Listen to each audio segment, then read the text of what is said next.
in culamadii salafka kamid ahaa ayaa mar alle markuu salaada xidho thaabit albunani baa looran jiray abu muslim raximahullah waxaa lagu yidhi salaadan aad tukanaysid annaku waan laanahay seed ku hesha adigu salaadan mar alle markuu salaada tukanay lilmada ka daadanaysa wuxuu yidhi kaabatu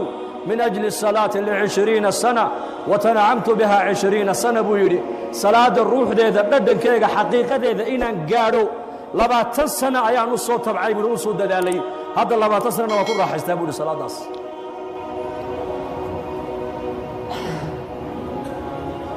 kayfiyada salaada aad u tukato noo sheeg baa laga yidhi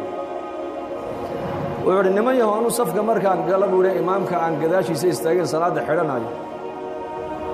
waxaan istixdaar aan ku soo xaadirsadaa qalbigayga yowma yaquumu الnaasu lirabbi اlcaalamiin waxaan ka soo qaadaa safkan miskiidka aan joogay inuu yahay kii maxsharka banka qiyaamaha halkaasaan markaa ka xidhaa buu yidhi salaadda inaan ilaahay hortaaganahay baan soo xaadiriyaa ucbud allaha kaannaka taraah fain lam takun taraahu fainahu yaraak ilaahay waxaad u caabudaa si waxaad adigu aad u jeedood arkayso haddaad adigu arkayna ilaahay jalla wacala isagaa ku arkaayo wuxuu yidhi markaa waxaan ka fikiraa markaa salaadda dhexdeeda kii xagga midig iga xigay oo malaa'igtu ay qaadoo layidhi ilaahay baa kuu yeedhay xisaabtaa lagugu yeedha soo dhaqaaq haddana kii bidixda iga xigay oo la qaaday kii iga dembeeyey oo la qaaday kii iga horreeyey oo la qaaday waxay salaaddu ii dhammaataa aniga oo marka u dambaysa qalbigayga ku soo xaadirsaday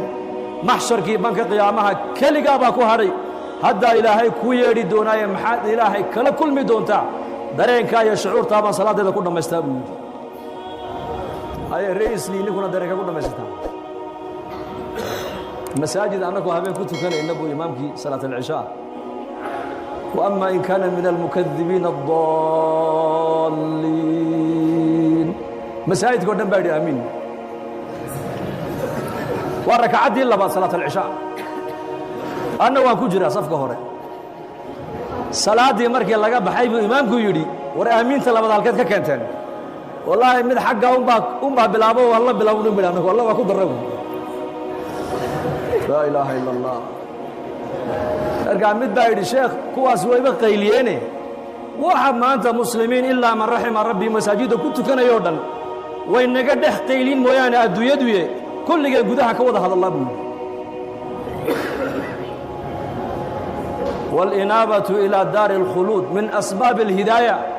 inuu qalbigii qofka nuur alhidaaya ay degtay waxaa lagu gartaa buu yidhi rasuulku daarta waaritaanka u saaxiibka ee lagu dambaynayo ayuu qofka muuminka qalbigiisu jeclaadaa buu rasuulku yidhi wاlisticdaadu lilmowti qabla nuzuulihi wاlisticdaadu